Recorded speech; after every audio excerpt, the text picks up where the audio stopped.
دنیا کی کسی اور چیز کا خیال نہ آئے، کم سے کم 2 رکعت نماز روزانہ اس طرح پڑھنے کی محنت کیجیے۔ اگر آپ نے 2 رکعت کی محنت کی تو آہستہ آہستہ دن کی پوری 5 نمازیں آپ کی استحضار والی نماز ہو جائے گی انشاءاللہ تعالی۔ اور استحضار والی جب نماز ہوگی وہی وہ نماز ہے جس نماز کے بارے میں قرآن نے کہا ہے ان الصلاۃ تنہا عن الفحشاء والمنکر، کہ وہ نماز انسان کو بے حیائی اور برے کاموں سے روکتی ہے۔ یہ کون سی نماز ہے جس میں نماز کو قائم کیا جائے؟ تو بھائی نماز پڑھیں گے انشاءاللہ یا نماز قائم کریں گے؟ بولو بھائی، نماز قائم کریں گے۔ اللہ تعالی ہمیں نماز قائم کرنے کی توفیق عطا فرمائے۔ تو پہلی نصیحت کیا کی ہے؟ اذا قمت فی صلاتک فصلی صلاۃ مودع، اے آدمی جب تم لوگ نماز پڑھو تو ہر نماز اس طرح پڑھو کہ مجھے پتا نہیں اس کے بعد نماز کا موقع ملے یا نہ ملے۔ ظاہر ہے کہ جب آدمی زندگی کی آخری نماز سمجھے گا تو کتنی توجہ اور دھیان سے پڑھے گا۔ تو حضور نے علاج بتلایا کہ نماز اس طرح پڑھو کہ آخری زندگی کی نماز ہے۔ پہلی نصیحت یہ فرمائی۔ دوسری نصیحت کیا کی ہے سنیے۔ نمبر 2، وَلَا تَتَكَلَّمْ بِكَلَامٍ تَعْتَذِرُ مِنْهُ۔ یہ عجیب نصیحت ہے، تمام لوگوں کے لیے ہے۔ ارشاد فرمایا، اے لوگوں اپنی زبان سے کبھی بھی ایسی بات مت نکالو، اے لوگوں اپنی زبان سے کبھی بھی ایسی بات مت نکالو کہ بعد میں تمہیں وہ بات کہہ کر پچھتانا پڑے اور لوگوں سے معافی مانگنا پڑے۔ ایسی بات ہی مت کرو۔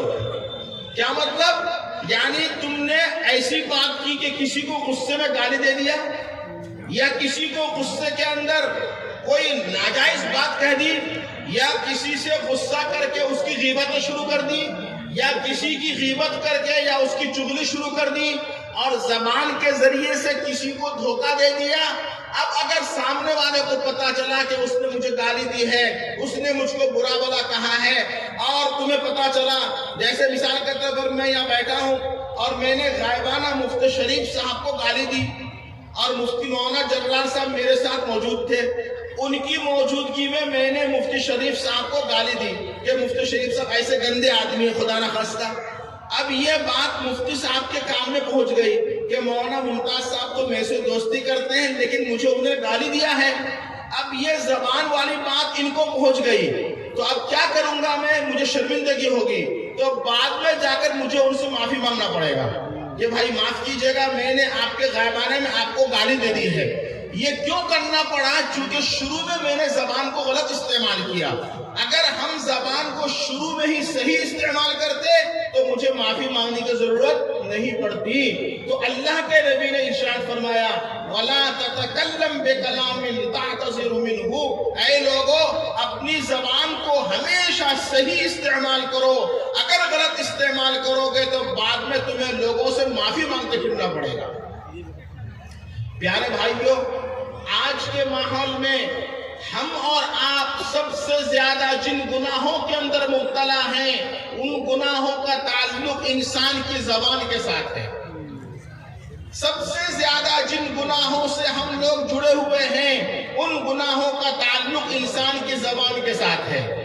انسان جھوٹ بولنے کا عادی ہے، جھوٹ آدمی زبان سے بولتا ہے۔ انسان چغل خوری کا عادی ہے، چغل خوری انسان زبان سے کرتا ہے۔ انسان اپنی بیوی کو غصے میں طلاق دے دیتا ہے، طلاق میں آدمی زبان کو استعمال کرتا ہے۔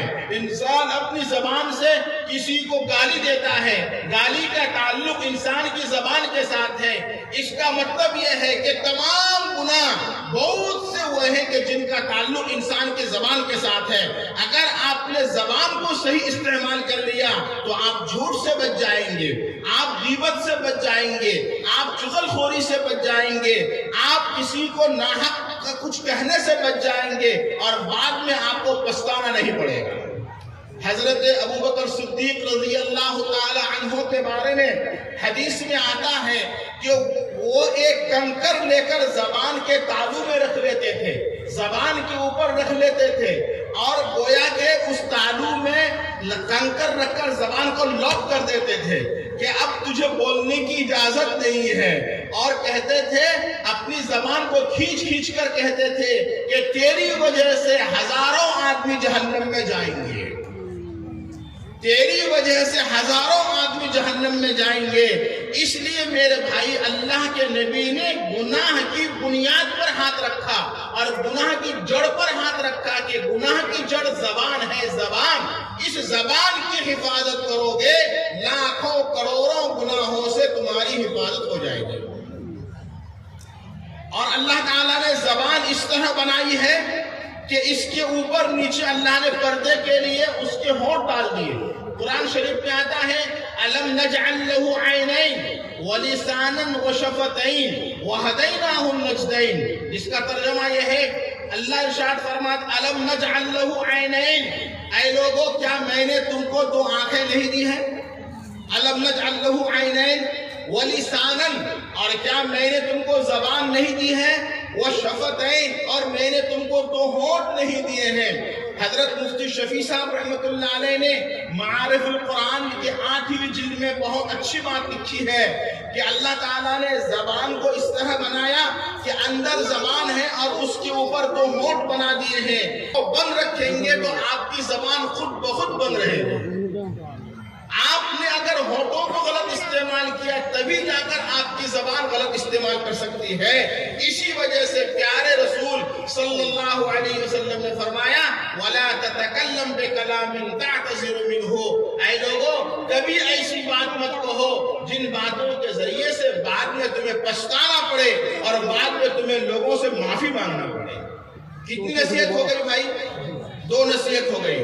نمبر 3، وَأَجْمَعِ الْآيَاسَ مِمَّا فِي أَيْدِ النَّاسِ، اے آدمی غور کرو، یہ تو یقینی ہے کہ دنیا میں ہر آدمی کو ہر چیز نہیں ملتی۔ ہمارے اناؤنسر صاحب ہیں، اناؤنسر کرتے ہیں، بتانے لگتا ہے